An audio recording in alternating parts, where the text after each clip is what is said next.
on selective persecution and the mob, hate and religion online. My colleague, Gaia Candidai, could not come. She did not get a passport and visa matters sorted out in time, so I'm here for her. I'm a member of staff of the Association for Progressive Communications, and I live and work from South Africa. I want to start by just introducing our panel and a little bit about the topic that we are trying to address with this. So on that topic, I think we're all aware that hate speech online is spreading at an alarming rate. And I think it's become a topic of concern, a concern by a concern for activists, a concern for journalists, a concern for secular voices. It's a concern for policymakers as well. And often responses to this has taken place in a way that actually fails to address the problem, but reduces the openness and freedom of speech that we actually want to have societies where we can eliminate hate speech or address or criticize hate speech. So this is a topic that has been dealt with to some extent in the IGF before, very much in the human rights community. And it is also a topic that does require a multi-stakeholder approach. So the IGF is a very appropriate venue for it. Just to tell you very briefly about our speakers, we'll start off with some research that's been done by, we have here Gayatri Venkataswaran, a researcher that has done this work for my organization APC, based in Malaysia, and she'll talk about this particular problem and the concept of let the mob do the job, and she'll explain that when she presents the research, looking specifically at the Asian context. We then have, after Gaia, just jumping here between, he'll speak later, but on my left, David Kay, who does not need much introduction, Special Rapporteur to the Human Rights Council on Freedom of Expression and Opinion. And David will come in towards the end of the panel, talking specifically about what can be done and how we can respond to this. Grace Gitaiga, has Grace arrived? Where is she? She'll be joining us soon. She's from KECTANET, the Kenyan ICT Action Network in Kenya, and Grace will talk about hate speech online and elections and how that's impacted on democratization and speech in Kenya. And then on the far side, we have Carlos Afonso de Souza from Brazil. He's the director of the Institute for Technology and Society in Rio de Janeiro, and he'll give us a case from Brazil, focusing on LGBTIQ issues. After Carlos, we'll have, after Carlos and Grace, we'll move on to looking more at what's the thinking that's taking place in how this matter can be responded to. And we have Wolfgang Scholz. He's replacing Urs Gasser, who was originally in the workshop program. He's the director of the Hans Bredow Institute in Hamburg, and he'll talk to us about intermediary liability and how we deal with do we need to rethink how we think about intermediary liability in response to this challenge. And we have joining us remotely Susan Benish. What time? She'll be joining us towards, I think, the second last speaker. Hopefully she's with us. Is Susan with us already? Good. So welcome, Susan. It's good not just to have remote participants, but also a remote speaker. Susan is the faculty associate of the Berkman Klein Center for Internet and Society at Harvard, and she teaches human rights at American University School of International Science. And her work has been really significant because she's introduced the concept of dangerous speech to this discussion, which has actually been quite a refreshing concept to bring into it.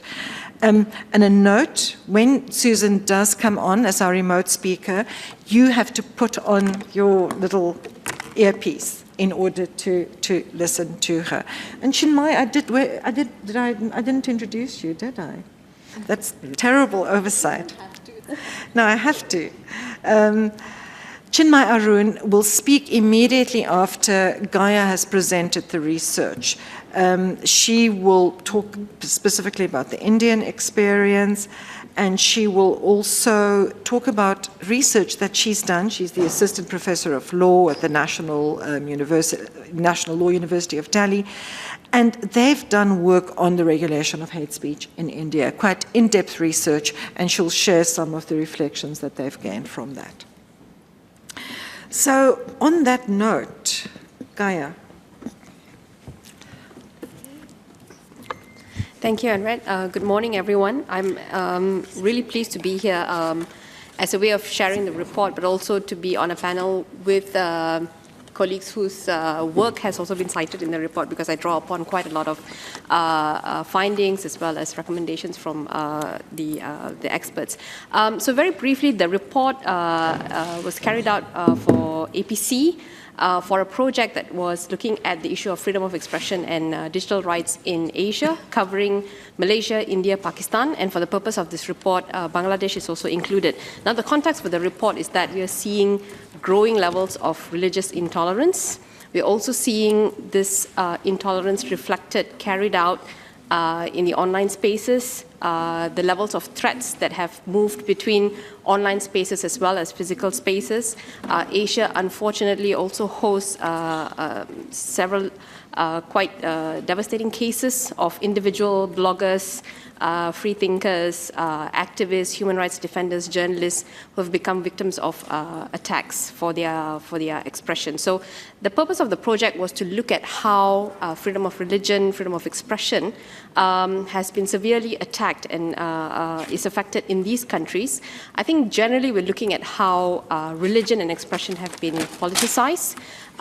We look at, the report looks at how legitimate forms of expression, often in the context of politics, in the context of critiques of religion, as well as administration of religion, have led to these kinds of attacks.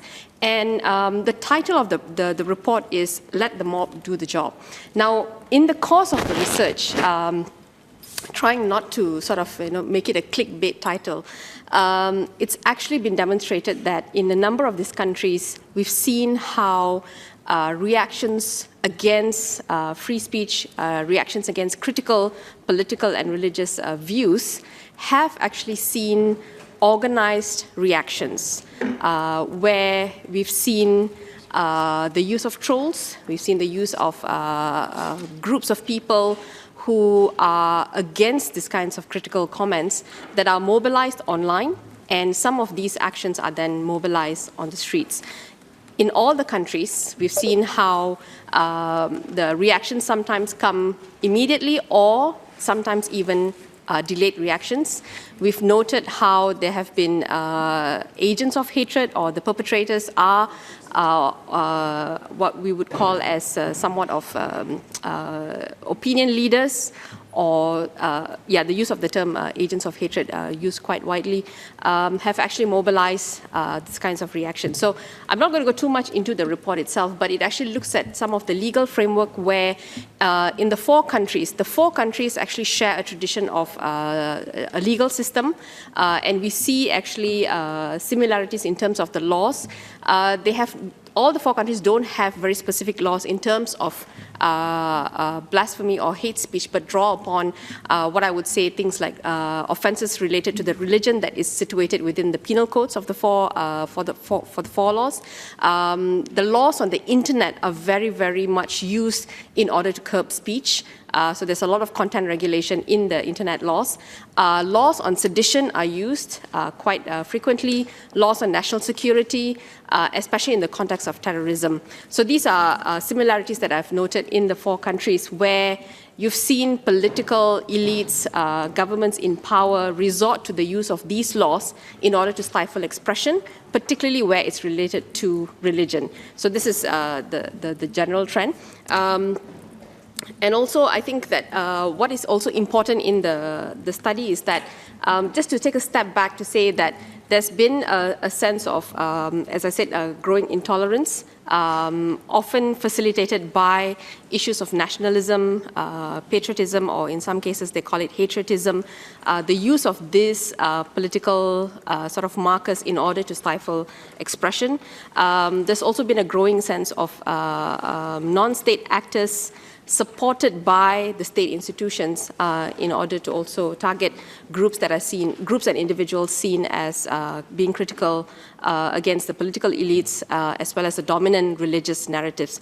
In the four countries, 3 have Islam as a state religion. India has a constitution that recognizes it as a secular state, but we've also seen in India, being the most established democracy of the 4, actually also witnessing the use of religion in order to target critiques, journalists, activists, and individual citizens. And I think that you've seen acts of lynch mob, for example, to justify criticisms of the political party as well as the main religion. So these are the contexts in which we've seen attacks being committed against individuals, against groups that began offline or online, and then sort of like also go on to both online spaces and offline. So it's very difficult to sort of separate the two, because I think that it's being carried out on all the spaces. So I think I'll stop there just to sort of like provide the context for the report. Please do check it out online, and feel free to also ask questions later. Thank you. Yes, thanks. You can get the report on www.apc.org. And we'll come back to you for questions, but also to our speakers for proposals on how to move forward. Chinmay, do you want to react to the report and share more from the Indian context? Yes, but I'm going to cheat a little. So basically, I was lucky enough to be a part of the consultation leading up to the report. And I also have in front of me the recommendations, which I highly recommend to you.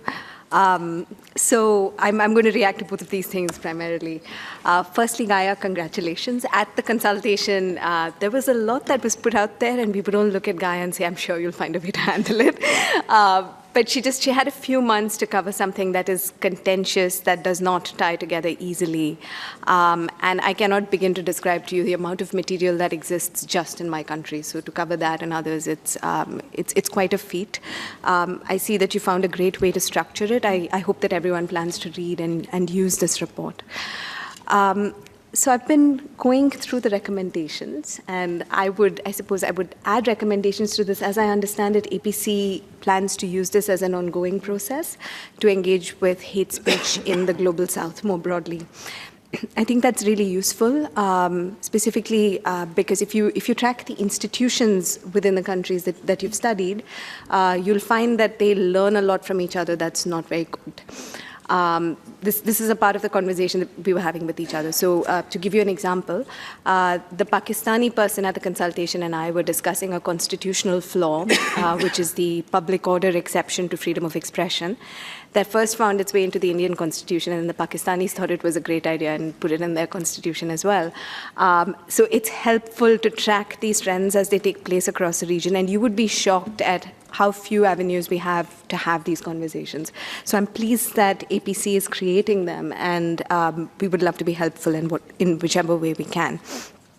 The second thing, which I also hope that this effort is leading towards, is closer international monitoring of what's happening in this region. I think a lot of it tends to get explained away as cultural idiosyncrasies, which is patently false.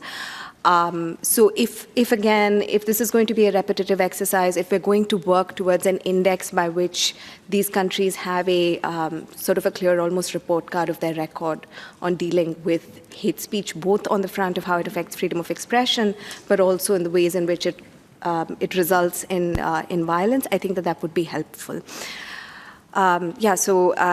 So basically to say that I'm very excited about this report and where it's going. The second part of this is I wanted to discuss our own work and what we've learned about Indian law. And then finally what I'll do, because I think this whole thing is getting a little intense, is I'll tell you a little story about why it's very hard for online platforms to understand hate speech online. I'll give you an example. So our own work, to give you a little background, is we've been doing a study of hate speech laws in India in detail. our thinking was that if you wanted to understand what the standard for hate speech in India is, where would you go? We have a patchwork of legislation. It's taken us years really to map it, and we find that every time we take a break for 2 months, something new happens. There's a new case, and I'm sure that most of you are familiar with the situations. You have to revise the whole report. But broadly, I would say that, that we've discovered a few interesting things. One, which is not a huge surprise, is that the substantive law is both scattered but arguably overbroad, and is subject to creative interpretation depending on who it is that the complaint is filed before, what kind of judge is adjudicating the case. So sometimes there is an issue with the specific words used for substantive law, but the trouble is that every time there's a hate speech problem in India resulting in violence, it's the substantive law that the country tends to look to change. That said, the Law Commission of India has come up with a really interesting report on hate speech early this year. We were fairly closely involved with it, and I would say that that's been an effort at wrapping down the hate speech standard, at narrowing it and sharpening it, which is not a bad one relative to other Indian law on the subject. So the interesting thing in our study really has been procedural law. The Criminal Procedure Code allows all kinds of excesses that you wouldn't imagine if you read the substantive law. So the question is not so much, would you criminalize in India as hate speech? The question is actually, what kind of speech can you ban in India and how easily can you do it? Is it transparent and is it accountable? Because if you permit abuse of power, the thing is that, that there's no way really to tell whether a book that has been seized or banned in India meets the hate speech threshold. And so the Criminal Procedure Code is a huge problem on that front. There are transparency issues. So if you look around again for a list of books that have been banned under the Criminal Procedure Code, it's impossible to find one. This happens at the state level, so you would have to get multiple lists. So that's one avenue that we've identified as an issue. The second avenue is, interestingly, that other law like tax law is used also to restrict hate speech. So a customs officer can ban Salman Rushdie's book using an arcane provision of the Customs Act. So this is just a flavor of the sort of discoveries we've had. I don't know if there's time, Henriette, for the story, but there's a little slide. This is on a completely different tangent of how hard it is for online platforms to figure out what is hate speech and what is not. So one of my favorite music places in Delhi, it's this place called Piano Man, where bands perform. They had that up. It was an event that they listed early this year. I looked at it. I didn't understand what that word meant as a privileged, upper caste, urban person that hasn't heard a lot of caste abuse in my life, but that's actually a really offensive term. Facebook users went crazy. It's basically, Bhangi is a caste. So abusing that caste is a criminal offense in India. And it's, as you can see, so localized that even an Indian like me had no idea what the word meant. I had to go and find out. And so this, to me, is an interesting illustration, although it's not religious speech, of how hard it is for platforms to understand when something is hate speech. This, by the way, would qualify as criminal speech under one of the legislations in India. Caste abuses against very marginalized communities are a criminal act. But the people who own the club didn't understand what it meant. People like me didn't understand what it meant. And so this is just a flag that sometimes hate speech in a country as large as India can be a hyper-local problem. And when it is, it can be very difficult for platforms to understand that it is hate speech and react appropriately. But that's it from me. Thank you. Thanks, Chinmay. One of the questions that we wanted to address in this workshop is ways in which vulnerable speakers and minorities are specifically affected. So, Carlos, do you want to tell us the story from Brazil? So, thanks, Henriette, and thanks for the invitation to join this panel. I believe my contribution here is it's very short. I would just like to tackle this one example from Brazil. So, if you could put up these slides right after the other one. So we have this case, a very recent case in Brazil, in which an exhibition was put up in the city of Porto Alegre, the Rio Grande do Sul state of Brazil, called Queer Museum. It was an exhibition focused on LGBT artists and some works of art that are related to this kind of thematic. One of the paintings that were part of the exhibition was this one, and the author, Fernando Barril, explaining this work of art, saying it's a match between like Jesus and Shiva, and in the arms of this mixed god, you have like all, in his words, bad things that the Western civilization ended up bringing to the world. So he's doing a criticism of Western values and consumer culture. You say you might have different reactions to this painting, but the fact is that a number of conservative groups end up going to this exhibition and creating lots of videos criticizing this work of art and the exhibition as a whole.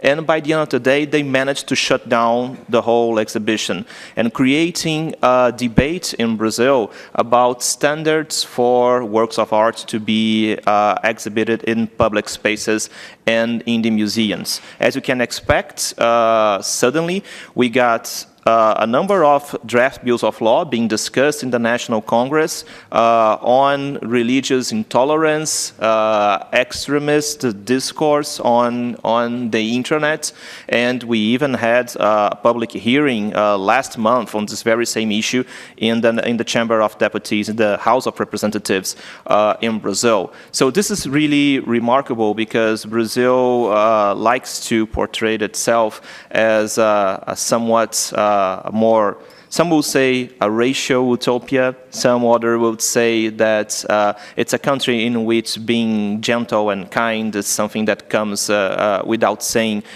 for Brazilian people. But we are seeing that the discourse in the internet and the whole culture of hate speech might be undermining this perception. And the question that we pose ourselves is, how do we react to this situation? And just to conclude with two comments. One, on a legal standpoint, Brazil has a law concerning intermediary liability. It's the Brazilian Internet Bill of Law. It was approved in 2014. It has a specific provision on intermediary liability. It's Article 19. Such a coincidence, that says that providers should not be held liable for content that they end up hosting, or like third-party content. They would only be held liable if they fail to comply with a judicial order requesting the takedown of this specific comment. So this provision under Brazilian law creates the environment that foster free speech and does not create incentives for providers to take down one specific content simply because it has received like a private notification about this content.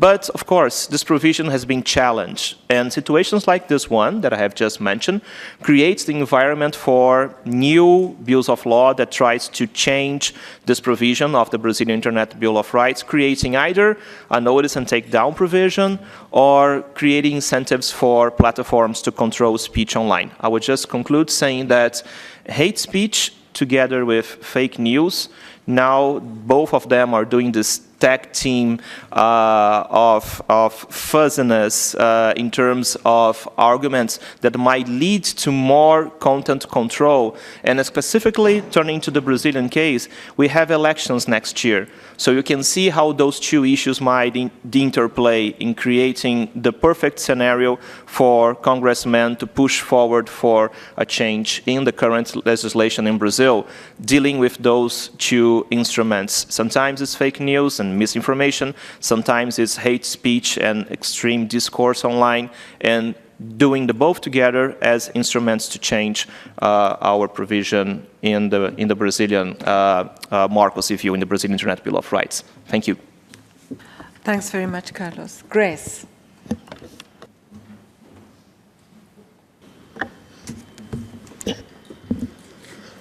I would like to speak briefly about our experience in Kenya around election time, because that is when the issue of hate speech has really come into the limelight. Not that there have not been conversations on hate speech, but I think this last election of August to October, we had 2 elections in 3 months, has actually brought into the limelight issues of hate speech. One of the things I need to mention is that we already have a national commission on integration. It's called National Cohesion and Integration Commission that deals with issues of hate speech, as well as it's meant to deal with issues of integration. However, it has focused a lot of its efforts on hate speech, such that it's now being referred to as the Hate Commission. Now, one of the problems we have is the whole definition of the term hate, that definition is weak. In a country that has a lot of, more than 42 ethnic groups, that definition has been unable to pin down exactly what hate speech is all about. So it's unclear, and each of these ethnic groups have stereotypes that stereotype other communities, stereotype other people's behaviors, stereotype women, and because of that cultural element that underpins some of those stereotypes, it has become challenging to actually legislate cultural issues under the common theme of hate speech. Now, during elections, we had a lot of hate speech has manifested itself in several forms. One, there was the issue of political speech. So we had politicians from the main party and the opposition all hyping their supporters along ethnicity. I think the culture in Kenya is that people support a leader who is from their ethnic group. And the way this leadership grouped themselves, so you found certain tribes aligning themselves to the ruling party, and you found another set of group aligning itself to the opposition. And therefore, there was a lot of hyping along what is ours. What happened is that both politicians then would be accused of hyping their supporters, because again, that would translate into online platforms. And what happened is that the National Commission on Hate Speech, that's supposed to deal with such issues, was seen to be lenient on the ruling party. And you can understand, because the chairman is a political appointee of the president, so it's also about balancing where your bread is buttered. And so the commission was seen to be lenient to the ruling party as opposed to the opposition. So when it came to prosecution, whenever they wanted to prosecute somebody from the ruling party, then it also had to prosecute somebody from the opposition to try and be seen that they were balancing. But of course, there were issues around that. There was also the issue of just ethnicity in interviews on radio and on television, where, the interviews were conducted by speakers who, wanted to show that they were objective, but really they were just pushing for what they believe along ethnic lines. And along that, then the issue of defamation came on, you are defaming this person or you are defaming that person.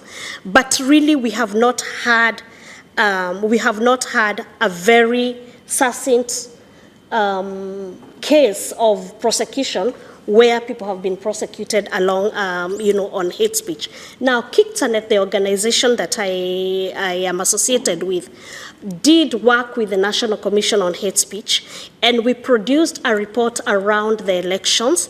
along hate speech, but we were calling it dangerous speech, fake news. And some of the issues that I'm highlighting are in that report.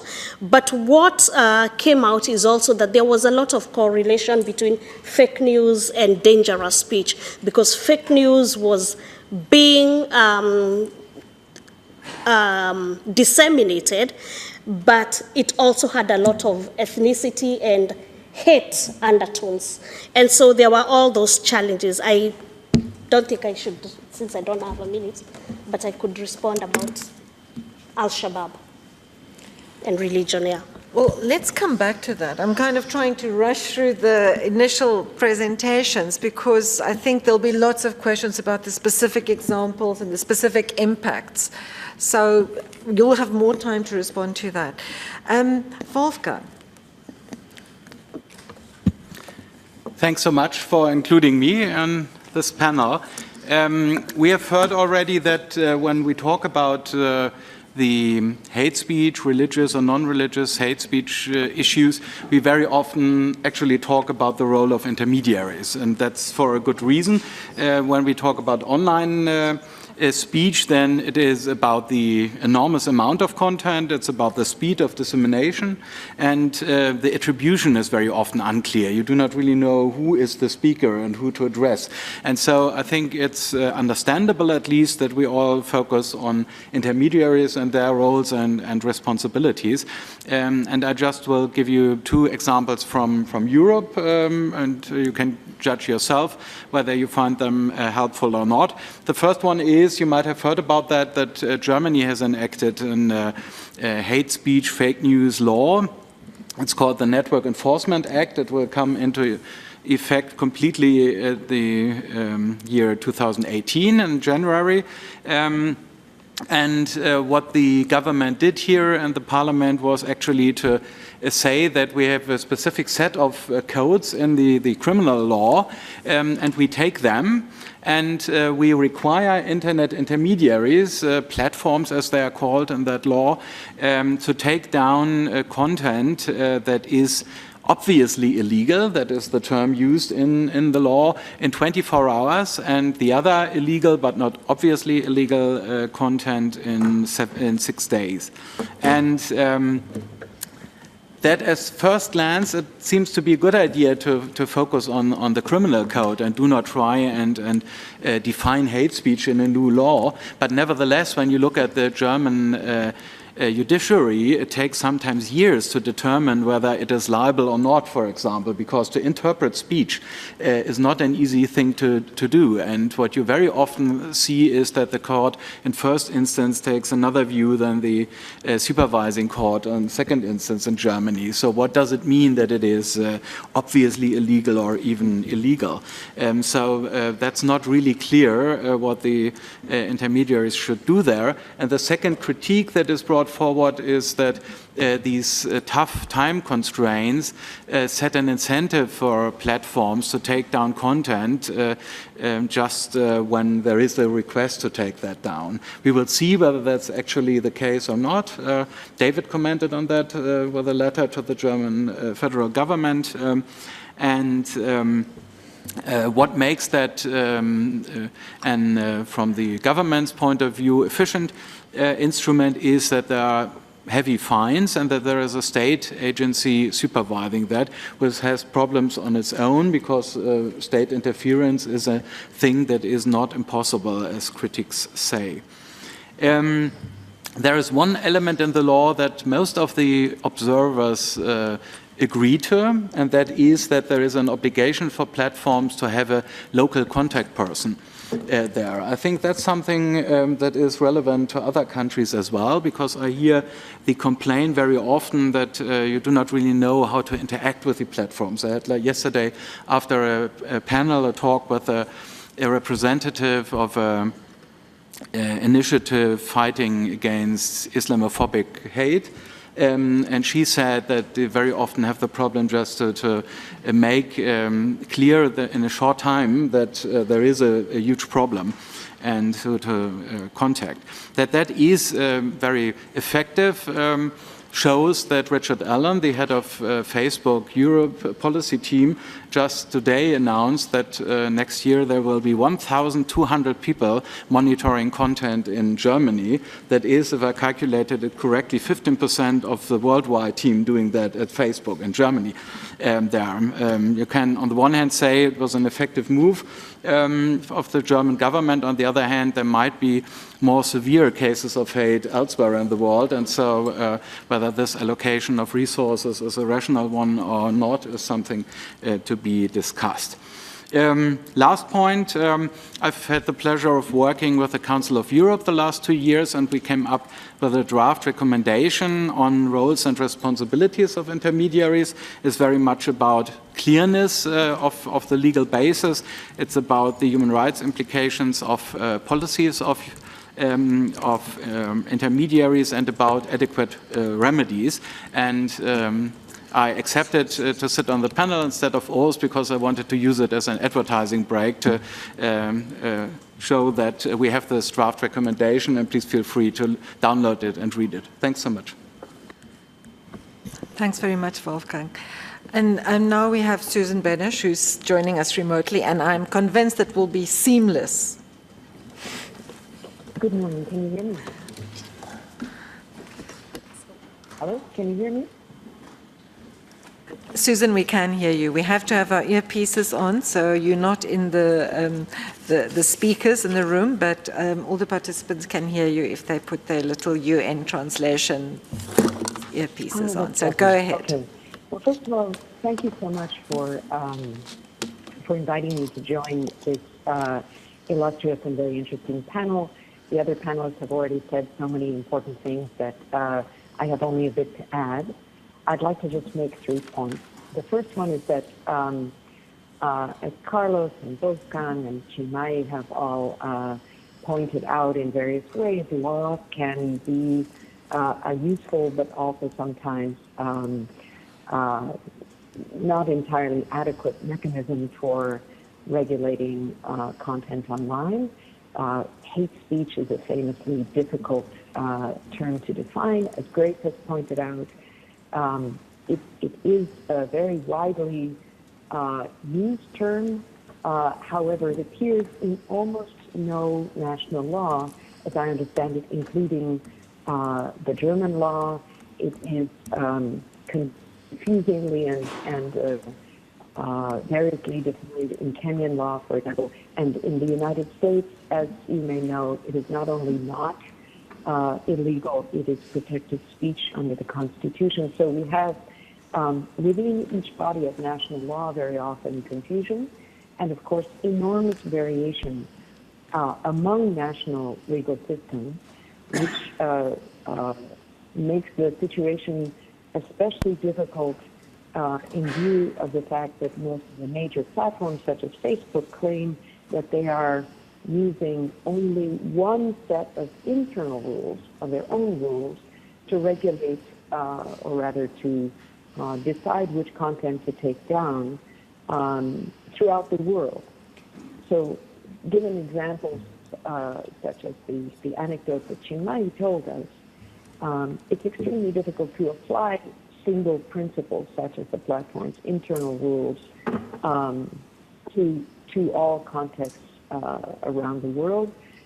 For example, the extent to which people will be offended, or whether they will be offended at all, or even inspired to violence, differs tremendously according to the context and according to the sensibilities and the cultural background of the people who are reading or seeing particular content.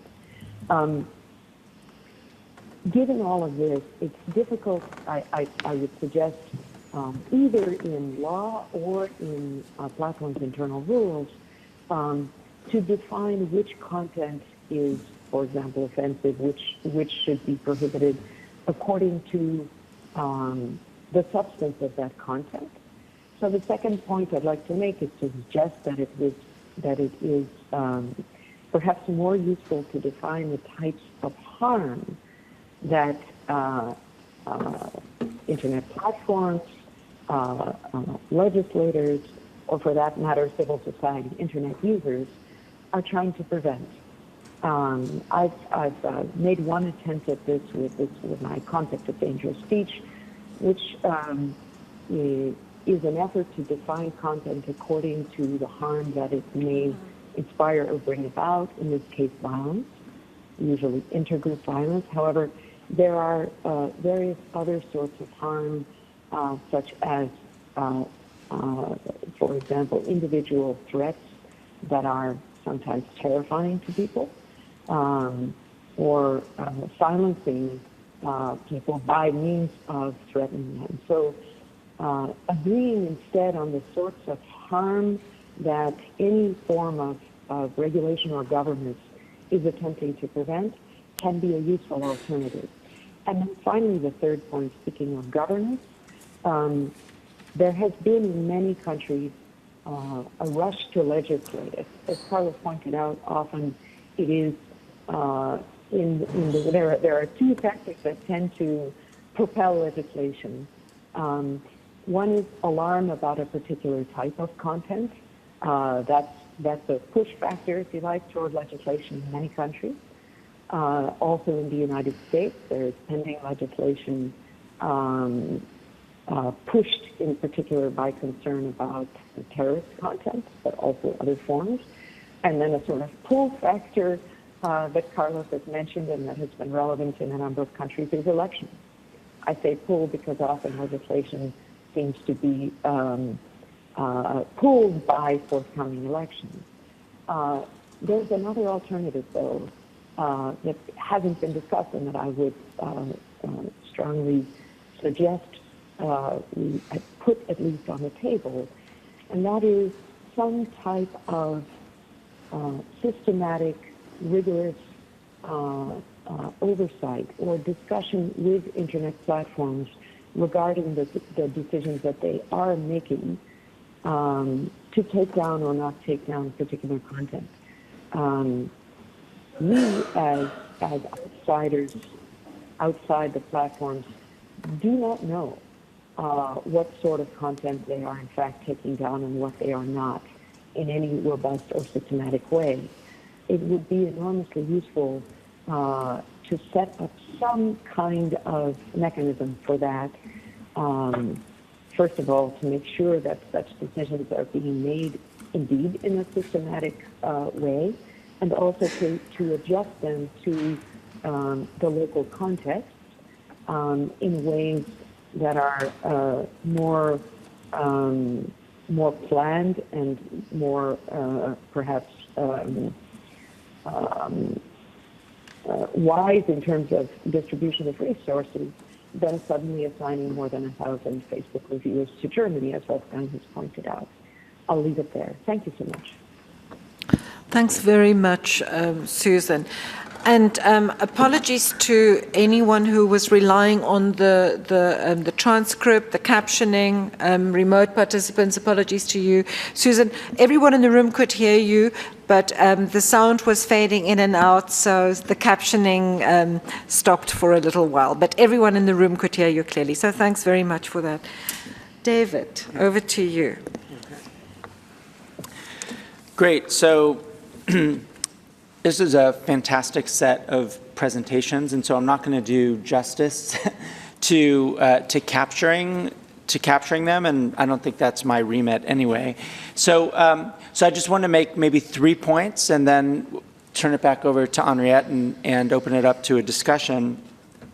So the first point is, I think maybe an overarching point that that is evident from all of the presentations, which is hate is real. People experience hate. That's not in question. The question is how we think about regulating its expression, and I mean that's all obvious. And I think the first part of that is definitional. I mean, I think all of the presentations basically made the point that it's very hard to identify and to define what hate speech actually is. And I think it's important for us also to recognize that, at least as a matter of international human rights law, hate speech as a term it's not a term of art, right? I mean, when we talk about hate speech, when we talk about what states are able to regulate, it's under Article 20 of the ICCPR, which is states are to prohibit, so they're actually under an obligation, unless like the United States, they more or less reserve to it, but under an obligation to prohibit speech or its advocacy that constitutes incitement to hatred, hostility, or it's discrimination, hostility, or violence. So the content for what's regulable, right, is not merely hate speech, but it's the kind of hate speech that constitutes incitement.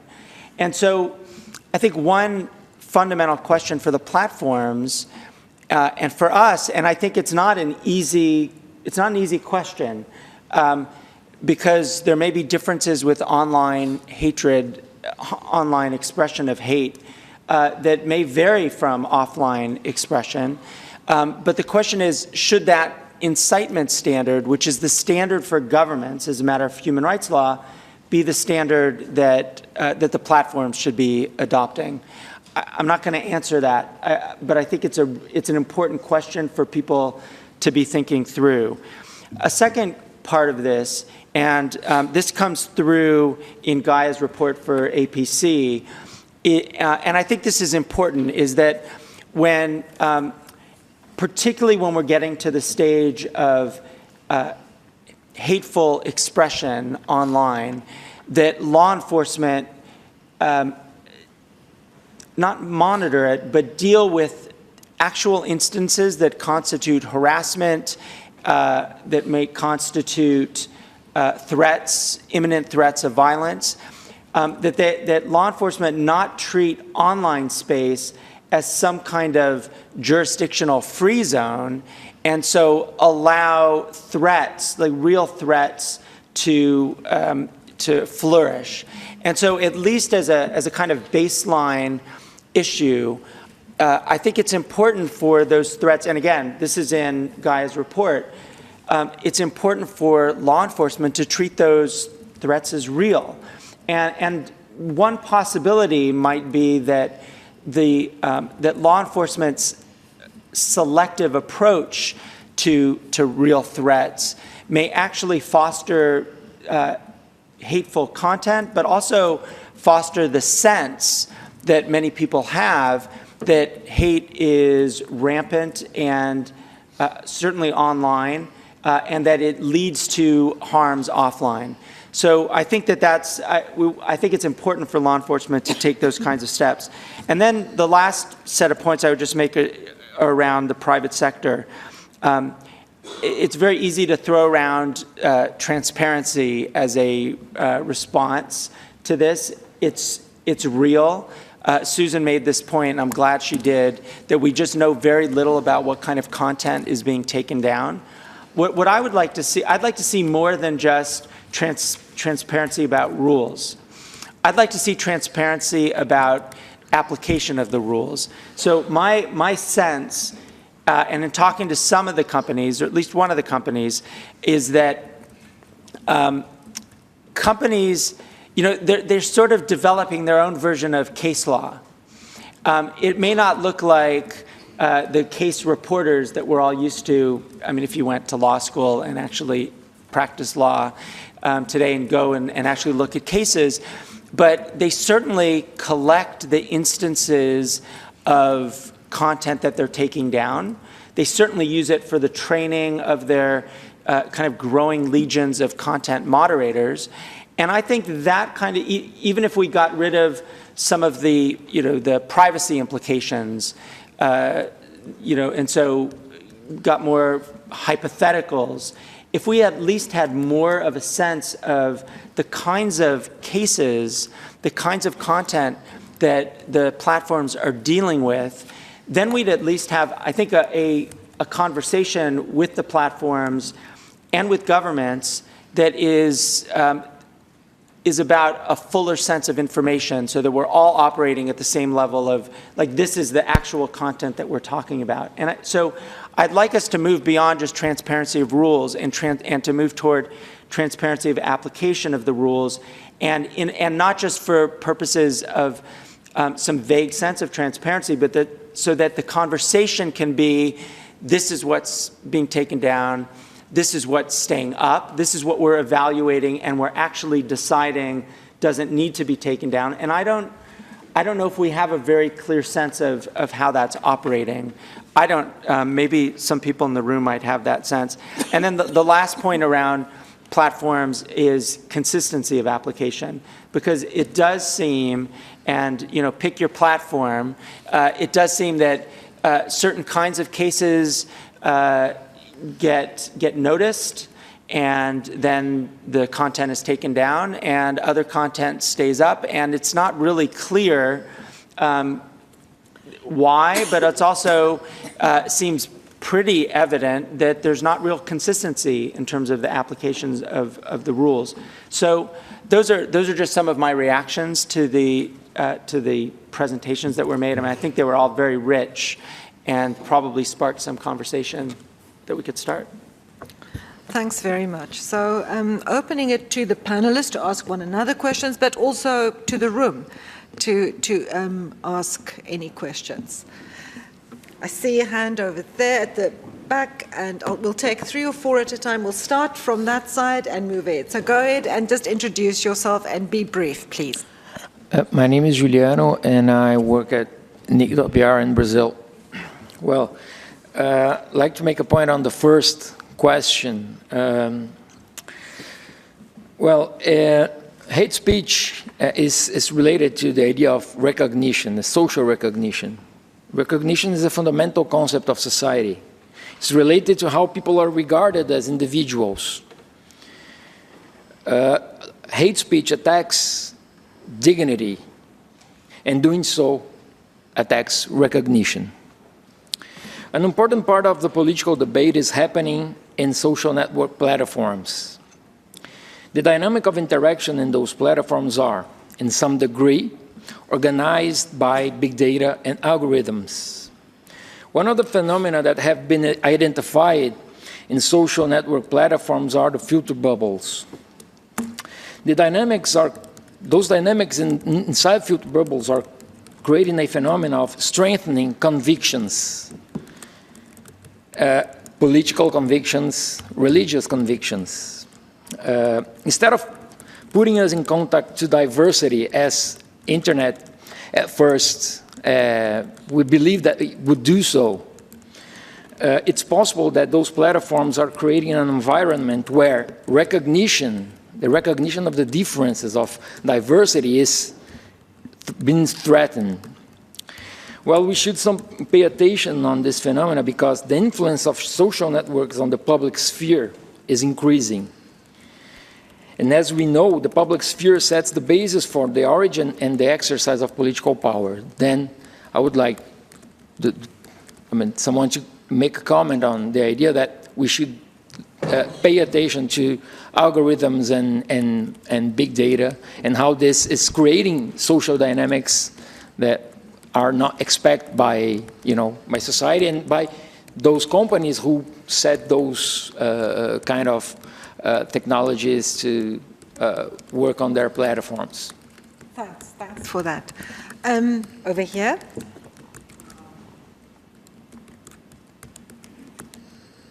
Thank you very much. My name is Andrei Sherbovich, Moscow Higher School of Economics. I'd like generally to know the context. Here it was outlined the hate speech in the context of religious sphere, but in my society there is only also big problem of hate speech based on politics or based on special things like national and political hate speech. And there is a question, could different types of hate speech be threatened separately and could be a special solution for all kinds of hate speech, or maybe different kinds of hate speech should be threatened separately? Thank you very much. Thanks. That's a really interesting question. I'll come back to the person next to you. So you over there, and then over there. I mean, and I think then I'll take another round. Okay, I try to be fast. Good afternoon, everyone. Congrats for the speech. My name is Priscila. I'm a federal prosecutor in Brazil. And thanks a lot, my friend Carlos, to bring this issue here. And unfortunately, the content is not so good, but it was really, really very good. And I will try to very fast put to you our experience from the Federal Prosecution Office. What happened in Rio Grande do Sul, Porto Alegre, which is the state that this museum, with the queer museum with the exhibition, was showed, he was shut down. It was shut down, and we had in the Federal Prosecution Office a lot of complaints for several groups, not just the religious. And what happened is that with the social network media, that's such a powerful means of communication, we had mothers joining these groups against these exhibitions because it was said in the social network like Facebook and like MySpace and like Twitter, it was said that these exhibitions with a huge hated speech on it, it would prejudicate our children. And after this, we had to, and I'd like to say that, thanks God, the museum, by action of the Federal Public Prosecution, came down. After this, we had problems with 2 more museums in São Paulo, but thanks God, again, came back. So just the point, according to Juliano, what he said, the media, the network media must work with this on it. Sorry for overpassed time. No, that's fine, but thanks for telling us more about that particular case. And we'll take one more person on this side, and we'll have responses, and then we'll come back. I am Rupinder Parhar from India. Right. See, hate speech involves 3 different people.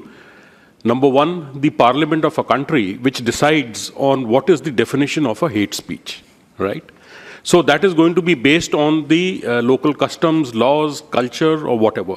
And we need to respect that, number 1. Number 2, how the security agencies interpret it in terms of law, right? And third is a medium which has now come up, which is our internet.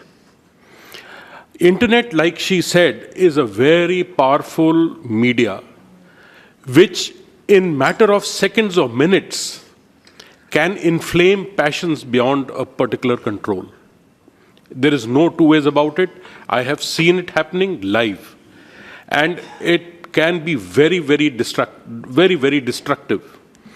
So it is becoming imperative that we now look at ways and means, how do we counter it? Because any hate speech which can cause any physical or mental trauma to anyone should not be permitted. Now the question comes is, in a very inflamed situation, if you shut down internet, you have got another set of people saying, well, you are stopping freedom of expression, freedom of speech.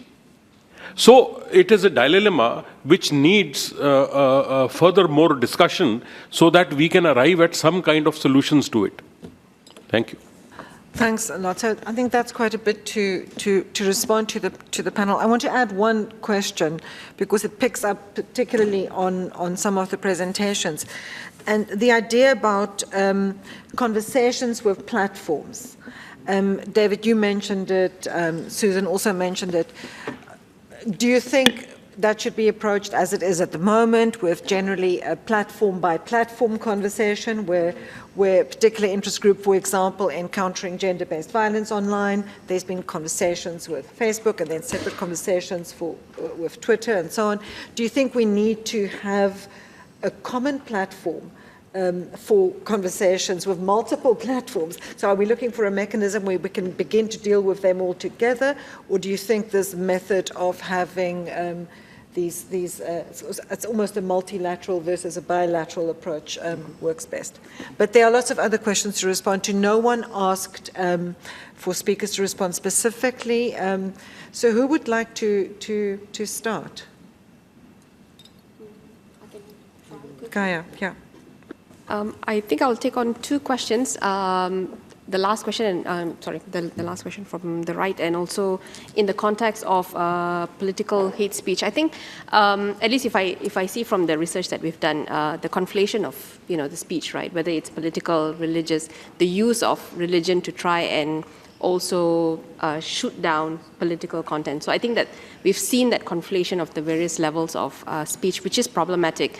And I think the question about whether the algorithm and big data may actually be directing it in that way, and in relation to that question, I think also is that to take into account the existing social inequalities and power relations in the society. So it's not enough just to say that we need to ask the platform to take down, but also to understand who exists online, whose presence online is dominant, how it's actually also keeping others out. So among others, the impact has been, especially for women discussing political issues, or LGBT persons who've had to withdraw from those spaces because even online you've seen those who have dominated speech in the past also bringing in that sort of level of power relation. So I think that if we are discussing the role of algorithm, we also need to recognize that these inequalities exist and have also influenced the way speech has taken place online or is affected online. So I think two things. One is the conflation of the different issues. So where you have legitimate viewpoints about politics that then individuals are accused of being blasphemous, for example, and on the other hand is inequalities that exist that also make it very difficult to just say, okay, social media is doing all of this, but it's not just the social media. It is actually, you have to take a step back and look at some of the issues in society that we also have to address, I think. Thank you. Thanks, Kaya. Carlos.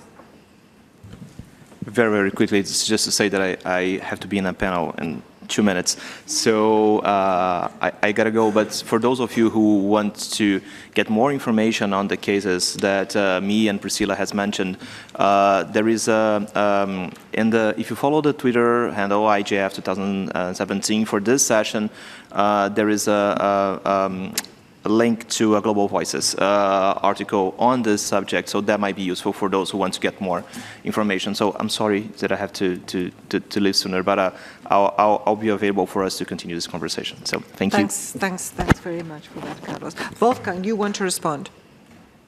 Thanks for joining us on the panel. Sorry. Yes, maybe just 2 points. To the first intervention on diversity and filter bubbles and things like that, which is an extremely important issue.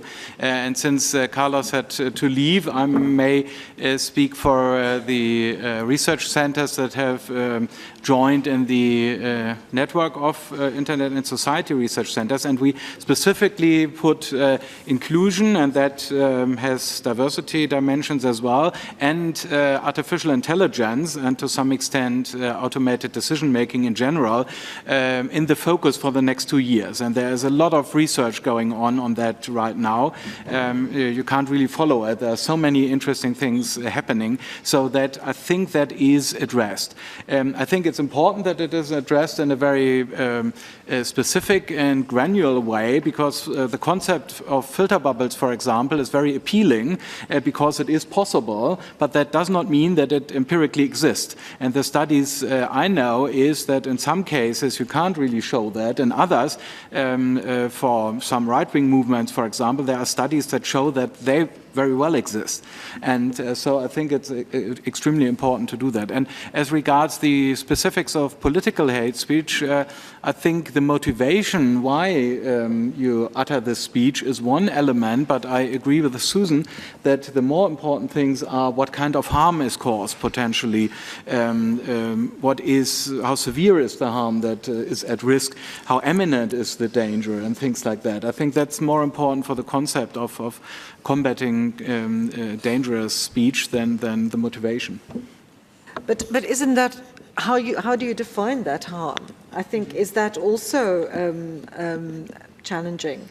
But I think, David, you also made that clear, that in fact even the existing human rights framework has the obligation on states to look at the speech from the perspective of what that speech will lead, what the incitement angle is. And your question was, do we expect the same from platforms? But how do we approach that step of looking at the speech in terms of the harm that it can cause? Go ahead. Wolfgang wants to respond. Chinmay, do you also want to respond? Yeah, just briefly, you already gave parts of the answer, I would say. The human rights are the yardstick for that. And when it is about life and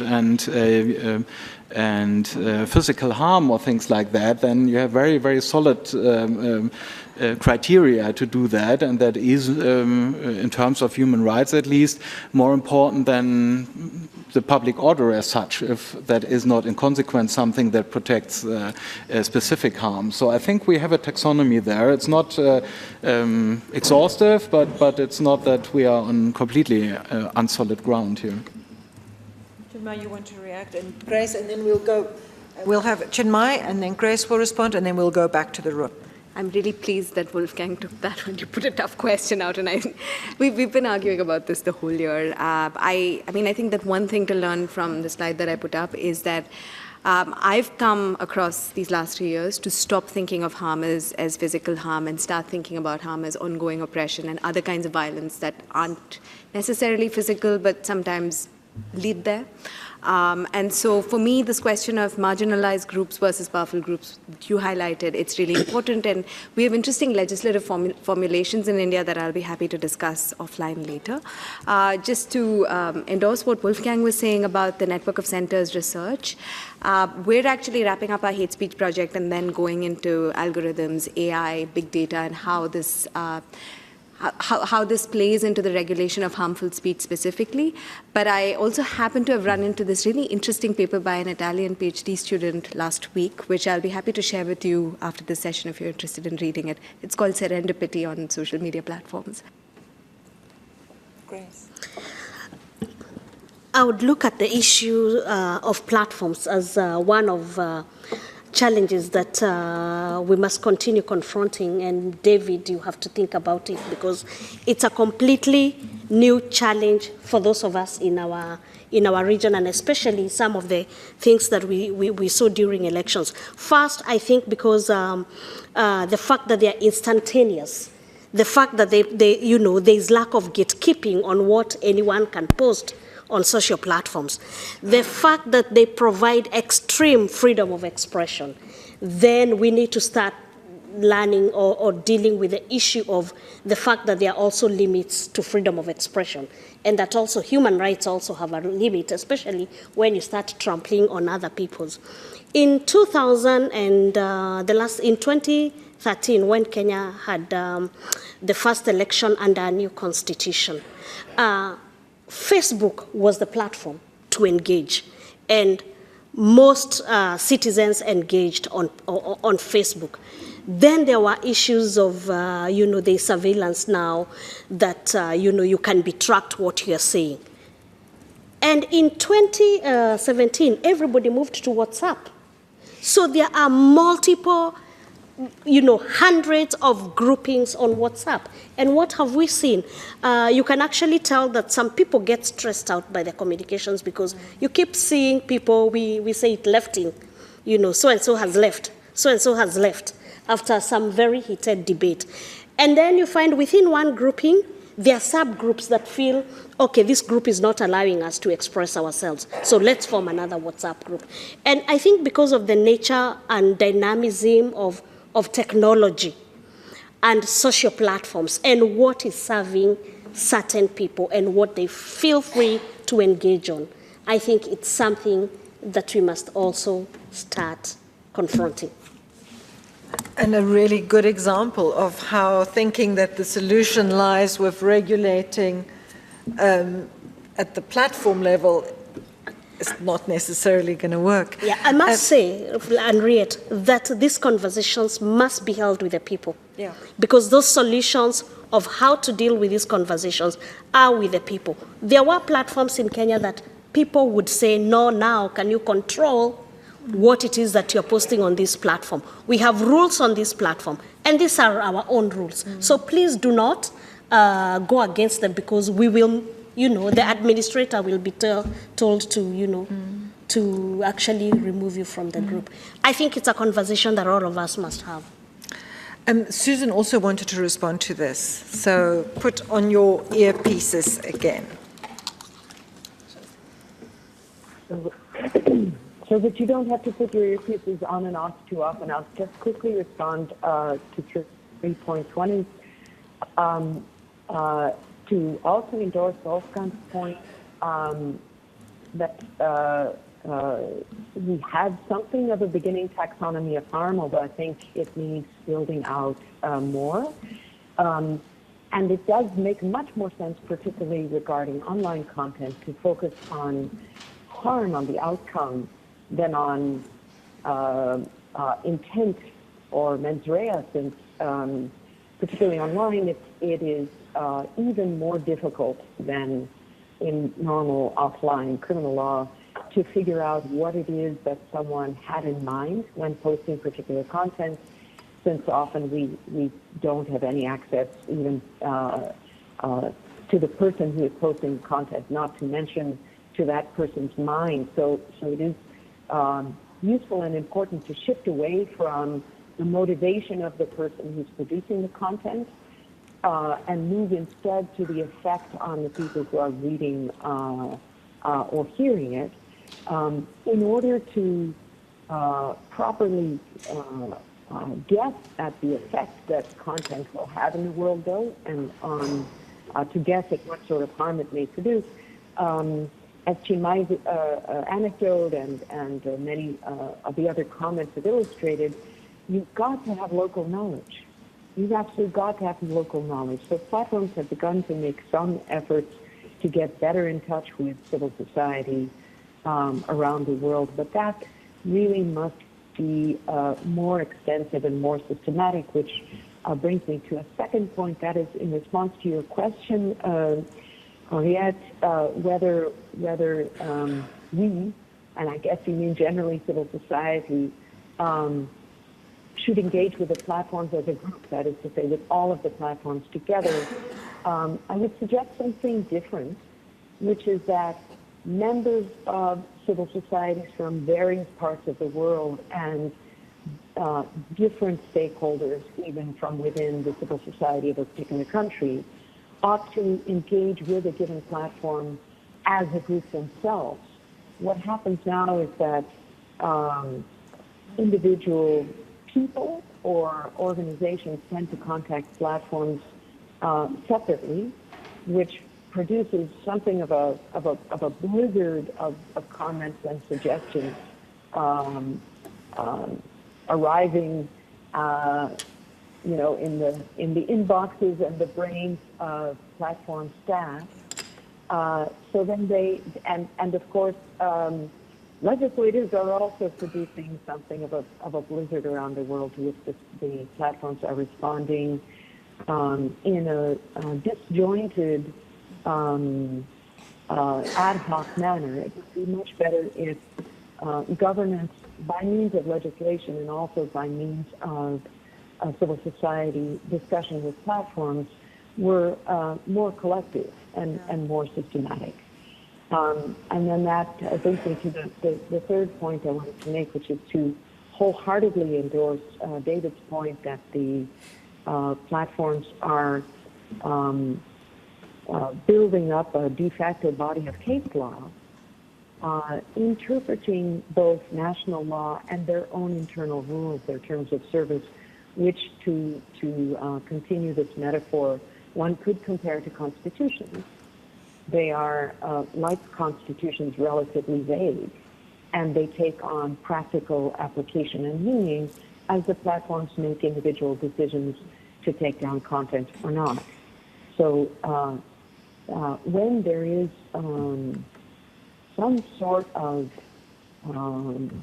external body, that is to say, composed of perhaps civil society, maybe academics, researchers from various parts of the world, who can engage in a systematic way with the platforms on their content regulation. This should include making some of that case law evident and understandable to people outside the platforms. Thanks, Susan. Thanks very much. We have now very little time, but I do want to give people a few more questions. Just a quick reaction to Susan's suggestion that civil society could have a more coordinated response in their deliberations with platforms.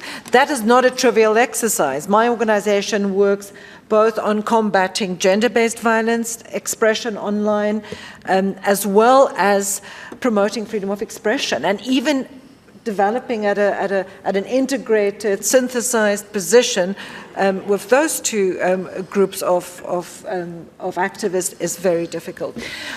We'll take a few more, and then we're going to have closing comments. We have Mohammed over there, and Joash, your hand was up before. Your hand was up before, and I think that will be it. Sorry, I really have to. We have to finish at 20 past. Keep your questions brief, please. Sure, I'll try. Hello, everyone. My name is Mohammed Najm, and I work in SMEX in Beirut. I want to try to make my question brief. So, one of the positive things that's happening in Beirut so far is like we don't have yet internet regulation, and I think that's something good, not bad. But my main question is, I saw yesterday or 2 days ago a picture of a priest and a nun. It's a picture in the store, like having French kiss, and I think it's very interesting to see this here in the store, because what happened in Beirut, like less than a month ago, a poet has been sent to jail because he posted something on his Facebook account about Virgin Mary, and he was drunk, and then he apologized and he deleted it. But he was arrested, but he was detained for 15 days. And I tried to talk to the police officer, and I tried to talk to a few people, and I understood that a lot of people were reporting him. And the judge was really intimidated by all these reports, so he actually said, okay, let's put him in detention. And a lot of lawyers were actually trying to sue him. Like every 1 or 2 days, they're just like there's a case against him, inciting sectarian violence, like a lot of things from the penal code. So how can we... It's a big question. It's a vague question. How can we move a society from being very conservative, very full of hate, to a society that actually accepts different norms, different ideas? Thanks, Mark. Josh. Thank you, Henriette. My question goes to Grace. Just introduce yourself first. Okay. My name is Josh Muituyi. I'm a research associate at the Center for Human Rights and Policy Studies. My question is about hate speech. I mean, there's been an increase of incidents of hate speech in Kenya. So the Kenyan government decided to crack down on WhatsApp group administrators. So my question is, how sustainable is this move, and what does it portend for freedom of association and even anonymity of the users?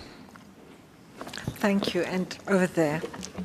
Thanks. My name is Baka. I'm with Columbia Global Freedom of Expression. And just first, the reaction to what David said in terms of, oftentimes rules and principles that regulate hate speech, it's sort of a top-down approach. And I'm wondering if a better way, a better restorative justice process would be maybe to look at this issue through the right to private life.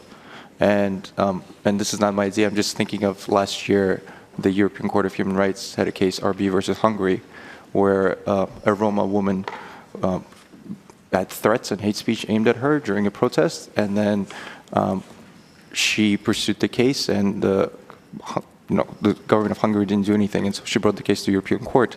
And instead of looking at it through an Article 10 violation, the court looked at it in the sense of, well, ethnicity deals with private life, her dignity was violated, so because the government didn't do anything, that means her private right in Article 8 was violated.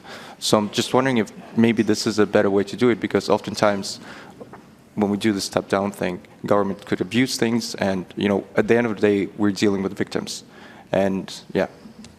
Okay, and just behind you, that will be you'll have the last question. Okay, thank you. Hi, I'm Akari from Yahoo Japan Corporation. I would like to point out two things. As the private sector, we are facing every day. So we have the biggest Q&A forum, open forum for the users, and also we have the comment feed on the news pages. So actually we're encountering lots of hate speeches made on our service. So obviously we don't want our service full of the hate speech. So we have the team to patrol and take down on it. But 2 points we are facing every day is the one is the freedom of expression, because as a human nature we have bad feelings and have right to express it. So we are always questioning how to which extent we should take down, or we should respect people's right to speak up.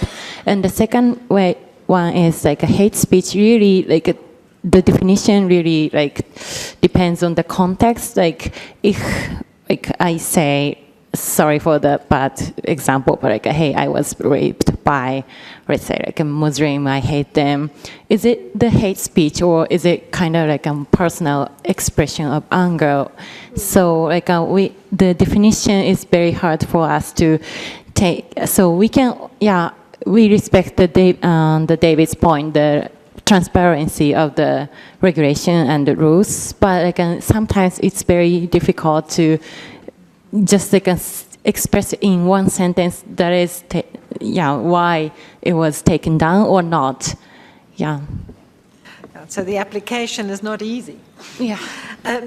So you have to now make your closing remarks and respond to these questions. So Grace, why don't you start, and then we'll move to Wolfgang Chinmay, and you have nothing, and we'll end with David. The question of prosecuting admins of WhatsApp groups. I think you and I know that it's not sustainable.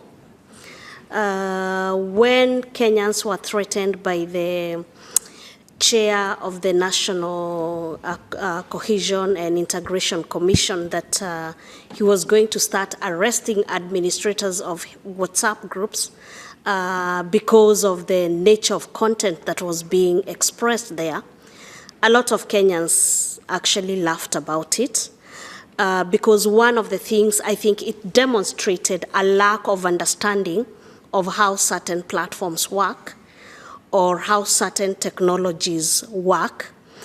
And I think we still want to believe that WhatsApp is encrypted, that it will not allow unless people share those screenshots. But again, you can always say they are fake. You can actually look for a way of saying they are fake. That, though, does affect freedom of expression, because there are some people who believe that the chairman can actually arrest them, and they are afraid of that content. But one of the things we made fun is that because people know his phone number, the joke was that he should be included in all WhatsApp groups, and you make him an admin, so that as he arrests you as admin, he also gets arrested. So I think it's not sustainable.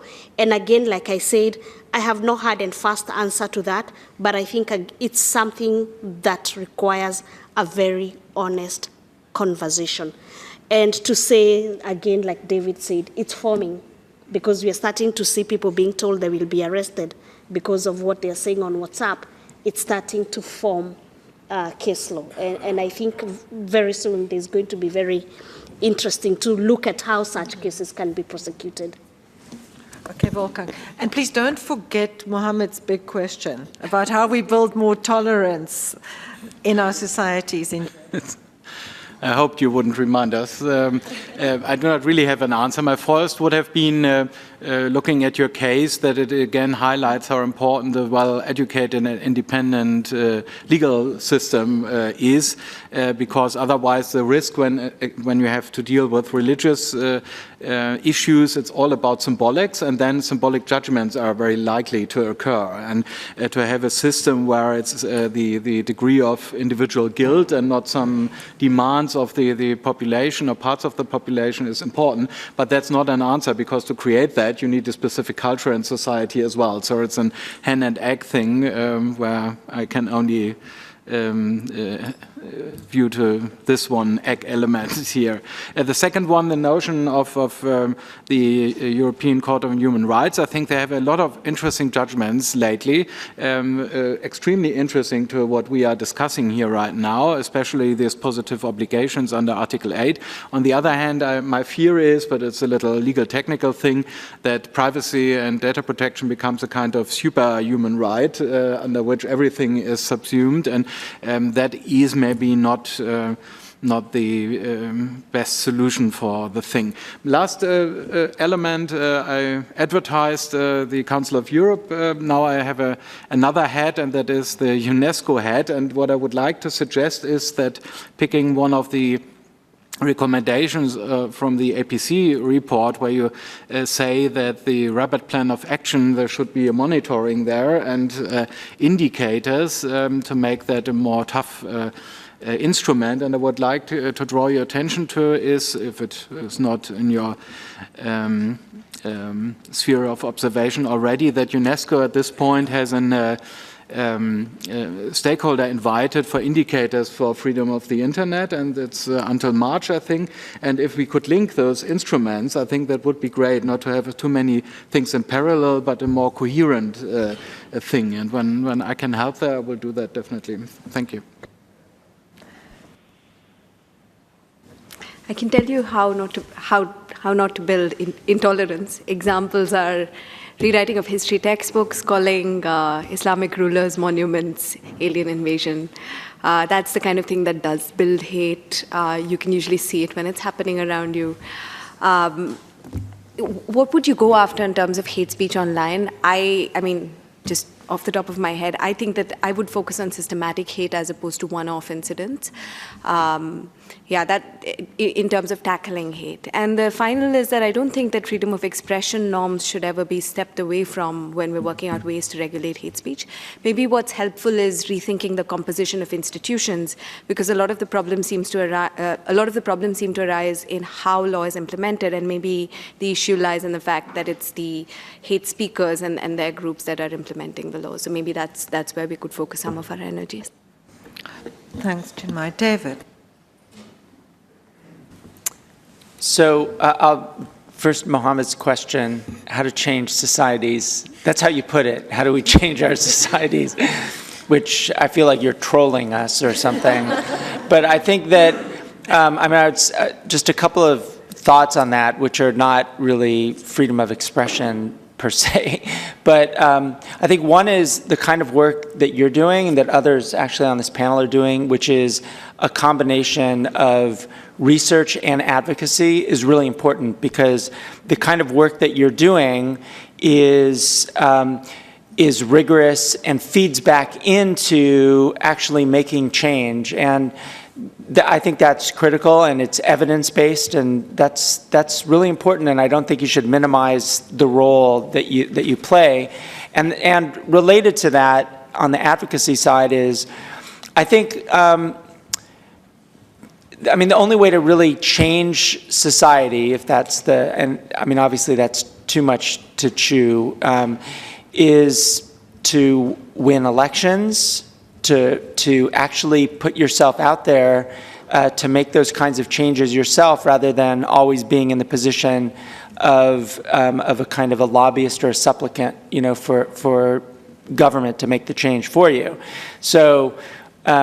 Mohammed for president, maybe, I don't know. But I think but engagement, to put it another way, is just engaging is really critical, and engaging at the most local levels where you actually talk to people and understand their experience. So the point was made earlier about, and mob, I think was in the title, talking to people who get whipped up into mobs and understanding the relationship between the platforms and expression and how it connects to the, sort of the evils. And by mob, I mean, I think you were referring to both online and offline.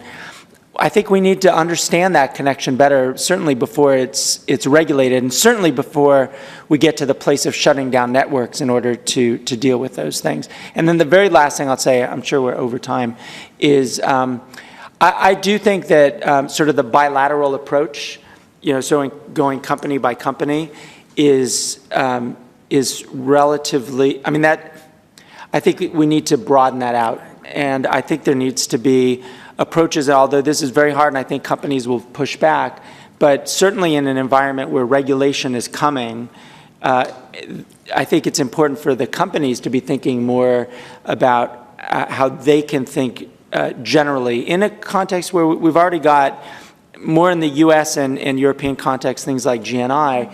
That kind of process I think is important.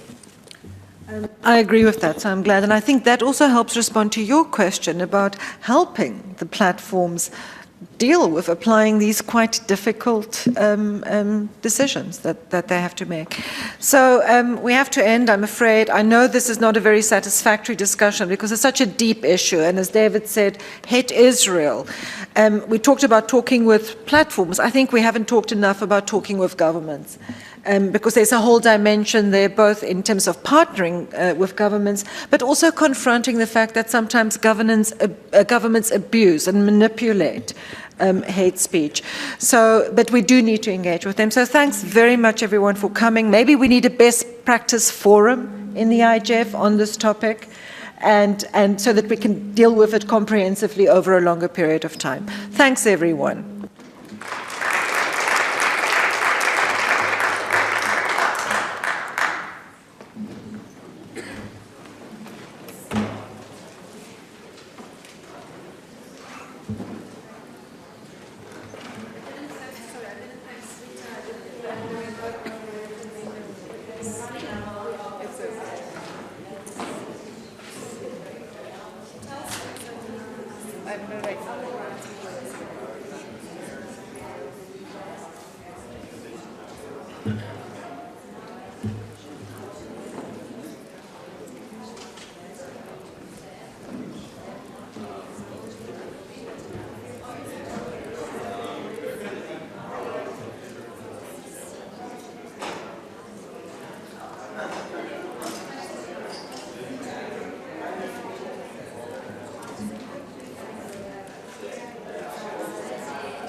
I'm glad you made it. Yes, this was excellent. Really is. Did you enjoy it? Yeah. May I also give you, excuse me, lady, may I give you the message of hope?